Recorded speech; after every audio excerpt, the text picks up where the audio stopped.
Welcome to Mishnah study Masachat Shabbat Perek Kaf Aleph Mishnah Gimal. Over here in this Mishnah, last Mishnah, the Perek, we're going to speak about clearing off the table. So back in the day, they used to have this really a table that would lie. They would serve the food right on a tray that lay on this table that would catch any crumbs or anything that may fall, and everyone would have this little personal table that they would eat on. Right? They would lean, they would do whatnot with it, and everyone would have this little personal tray that would sit on this table. That when they were done with it, you could literally wipe it clean. You could pick it up, take it to the sink itself. So that's how they would eat from it. Now our Mishnah speaks about how do you clear off this table on Shabbat. Let's say you had bones left over on it, right? Those are muktzeh. Now what do? Could you touch those bones? Could you move it? Could you clear off the table? Could you wipe it off? Could you have to move the whole table itself? That's going to be the discussion around Mishnah. Bet Hillel say you're allowed to go ahead and clear off the table, kilipin, different, the shells, and atzamot, the bones, right? You don't have, you could just, clear it off. Bet Shammai says, you have to remove the entire table itself, take the whole piece off, and shake it off. Right? What's interesting is that most Mishnayot over here, the Gemara says, most Mishnayot have Bet Shammai as the as the more lenient one, and Bet Hillel is the more strict one. Right? Bet Shammai says that you need to clear off the klipina atzamot, and Bet Hillel say you need to shake off the entire table.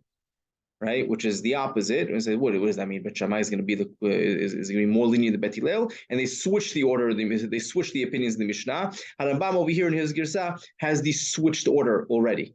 Right, he actually lays it out. But Bet Hillel says the more lenient opinion that you could clear off the table from bones, and Bet Shammai is the one who says you need to shake off the table itself. And the Mishnah continues, you could take off the table crumbs that are less than a kazait, right? And the leftovers of the shells of the afuna, the peas, adashim, the lentils, right? Because these are animal food. You could use it on Shabbat, give it to an animal. Sifog is sponge, right?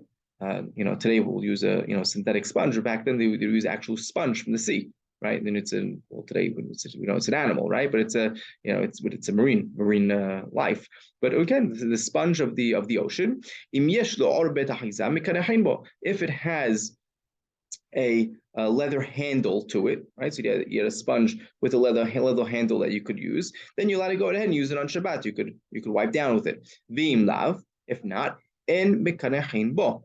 You cannot go ahead and use it to wipe down your table. Why? Because you are 100% going to squeeze that out. You're going to squeeze out the liquid, the water from the sponge when you're cleaning, right? So that's according to everyone.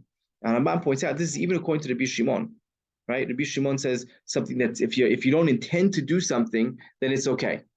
Right? That's what Rabbi Shimon says, right? The person can go ahead in his yard and drag a chair across, as long as he doesn't have kavanah to make an indentation, to make a haritz, to make a little furrow, right? He doesn't have that intention.